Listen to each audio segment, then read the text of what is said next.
Olá, estamos de volta com nosso discipulado. Estamos aí com mais uma aula sobre o batismo nas águas. Eu já gravei um vídeo, agora estou aí gravando um outro vídeo, tá?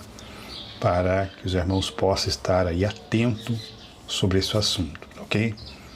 Eu disse na primeira aula, e vou dizer também novamente, que não é interessante você participar do batismo com dúvidas, ok?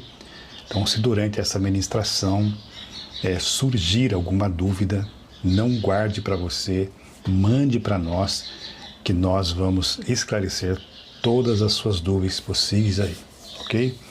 Então, isso é fundamental, tá? Lembrando também que as nossas aulas serão aulas curtas, para que não fique aí cansativo, ok? Então eu desejo a você uma boa aula. Vamos recapitular aqui uma parte desse texto e depois daremos aí a sequência. Então nós estamos falando de quem está apto a ser batizado.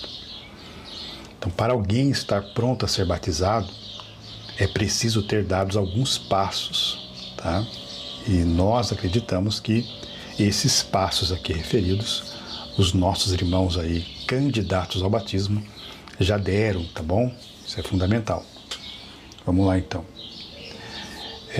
O primeiro passo que a pessoa tem que ter dado para que possa passar pelo batismo é aceitar a mensagem do Evangelho. Ok? Atos 2:37. Então, por isso que eu disse, os nossos candidatos aí, todos eles já aceitaram, né, a mensagem do Evangelho, já passou pelo processo de transformação, né? Agora estão sendo instruídos, certo? Para essa decisão mais importante da sua vida, que é o batismo nas águas, tá ok? Nós temos aqui um exemplo bíblico ocorrido ali em Atos dos Apóstolos, capítulo 2, verso 37. Nós temos aquela mensagem pregada por Pedro, e quando eles ouviram essa mensagem, né, o texto diz: compungiram-se em seu coração e perguntaram a Pedro e aos demais apóstolos: que faremos, homens e irmãos? Tá? Então, quando eles receberam a palavra, eles tiveram contato com a palavra, eles compungiram em seu coração e logo fizeram a pergunta: o que é necessário, né? O que faremos, homens e irmãos? Então, esse é o texto. Então, vemos nesse texto que o povo entendeu, certo? Então, eles perguntaram o que devia fazer para ser finalmente batizados, ok? Então, veja bem que o primeiro passo a ser dado, você tem que ter a capacidade de entender a palavra do Evangelho. Tranquilos até aqui? Então, a resposta de Pedro para aquela pergunta foi essa: arrependei-vos e cada um de vós seja batizado em nome de Jesus Cristo para perdão dos pecados e recebereis o dom do Espírito Santo. Ok? Então, tá aí, texto aí conhecido dos irmãos. Esta foi a resposta de Pedro: arrependei-vos e cada um de vós seja batizado em nome de Jesus Cristo para perdão dos pecados. Louvado seja Deus. Atos 2:41, qual foi então a resposta do povo, né, a essa ordem de Pedro? De sorte que foram batizados os que de bom grado receberam a sua palavra, e naquele dia agregaram-se quase 3.000 almas, ok? Pedro aqui prega a palavra, eles recebem a palavra, perguntam o que eles podiam fazer, Pedro responde, certo? E agora o povo responde aqui então a instrução que Pedro deu a eles. Beleza? Até aqui? Tranquilos? Vamos lá? Outro passo que a pessoa deve ter dado, certo? É ter se arrependido dos seus pecados. Nós não batizamos para que os nossos pecados sejam perdoados. Nós vamos para o batismo como um sinal de arrependimento, certo? Porque já cremos que somos perdoados pelo Senhor, certo? Então é necessário ter antes já se arrependido para que possa passar pelo batismo. Eu não vou batizar e me arrepender depois. Isso tem que ser um acontecimento que vem antes do batismo. Amém, irmãos? São coisas simples, como eu disse, tá? Nós cremos aí que os candidatos ao batismo já passaram aí por esse processo. Beleza? Vamos lá então. Crer na mensagem do Evangelho, aceitar de bom grado, passar pelo arrependimento e crer na mensagem do Evangelho. Porque o Atos 8:12 vai dizer, né? Quem crer e for batizado será salvo, mas quem não crer será condenado. Mas como cresce em Filipe, que lhes pregava o reino de Deus e do nome de Jesus Cristo, batizavam tanto homens como mulheres, ok? Necessidade de crer no Evangelho, crer na mensagem do Senhor. São passos fundamentais aí, tá? Observe que a pessoa está apta para se batizar logo depois dela ter crido, Marcos 16:16.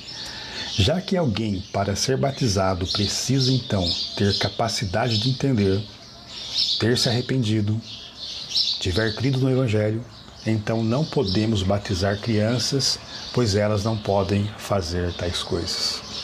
Por isso que nós evangélicos não batizamos crianças, ok? Nós seguimos aqui as ordenanças bíblicas, tá? Nós vemos que o próprio Senhor Jesus Cristo, ao ser batizado, ele tinha aí cerca de 30 anos de idade, tá? Uma criança recém-nascida, ela não está em condições, né?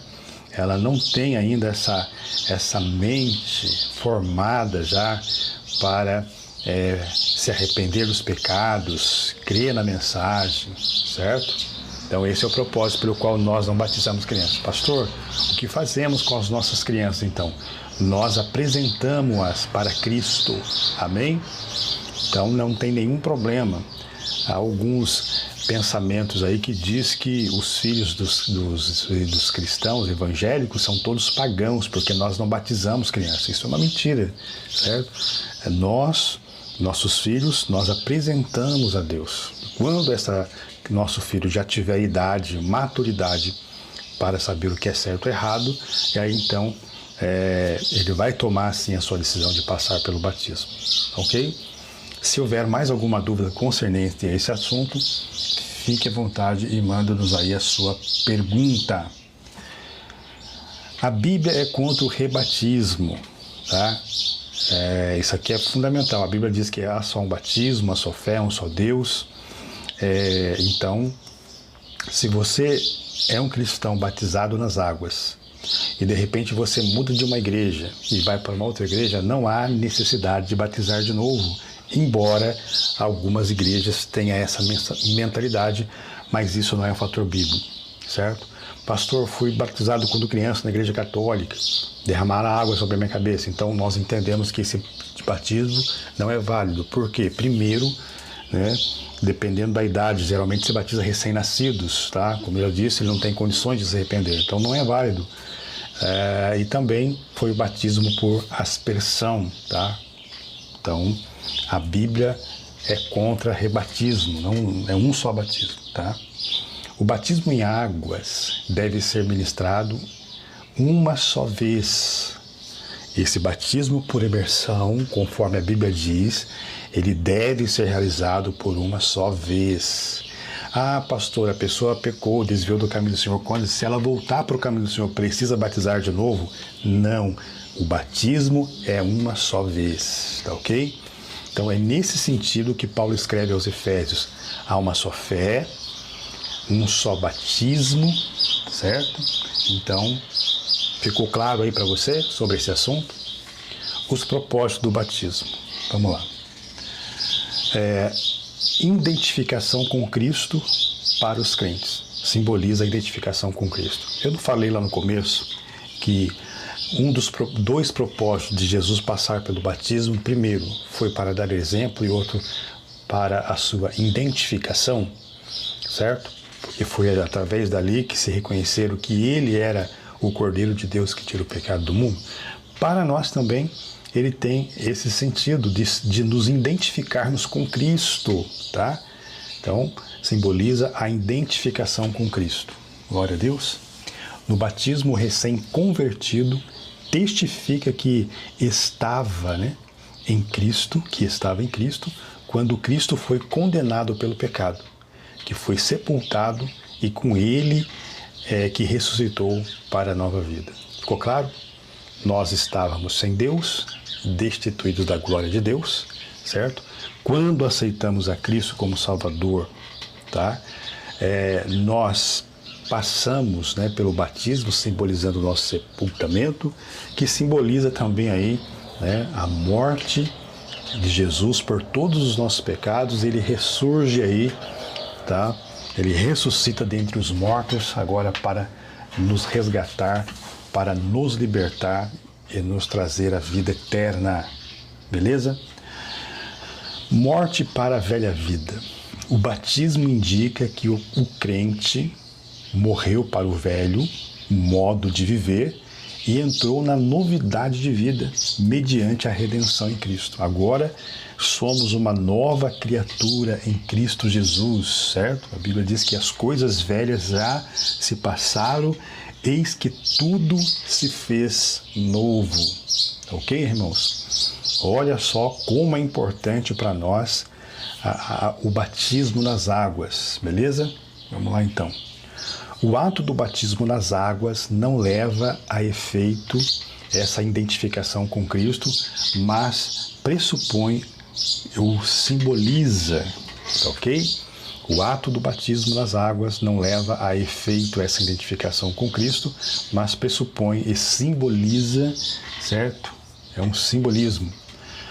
A identificação com a igreja, então, o batismo também serve para nos identificarmos com a igreja, certo? O batismo nas águas também significa que os crentes se identificam com o corpo de Cristo, que é a igreja do Senhor Jesus Cristo. Como eu disse aos irmãos, é a partir daí que nós nos tornamos membro do corpo de Cristo. Por isso é que nós identificamos com a sua igreja. Os crentes batizados são admitidos na comunidade da fé e, com sua atitude, testificam publicamente diante do mundo a sua lealdade a Cristo, juntamente com o povo de Deus. Ok? Então, os crentes batizados são admitidos na comunidade. E com a sua atitude agora de um novo crente, de uma nova criatura, de um novo homem, então agora ele testifica publicamente diante do mundo que o rodeia aí e também a sua lealdade a Cristo juntamente com o povo de Deus. Beleza? Desse modo o batismo não salva, mas confirma a fé, tá? É sinal legítimo e exterior à obediência da vida de quem já é salvo, certo?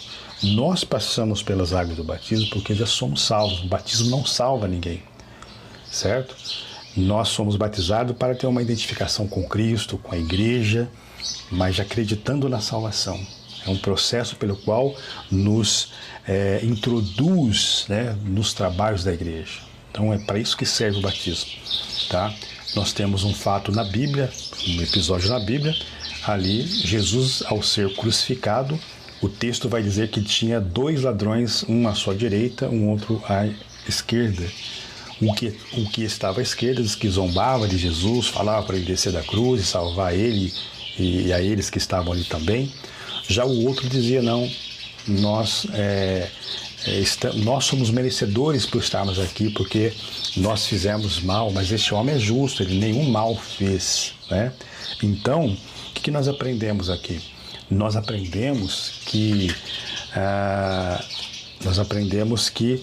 naquele momento aquele homem reconheceu o senhorio de Cristo e naquele momento então Ele disse, lembra-te de mim quando tu entrares no teu reino, hoje mesmo estará comigo no paraíso. Então aquele homem foi salvo no seu último momento de vida ali, e ele não teve tempo de passar pelas águas do batismo.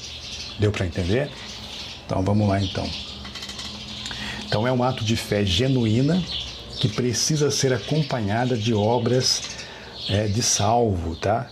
Indispensáveis ao homem, o testemunho cristão, tá?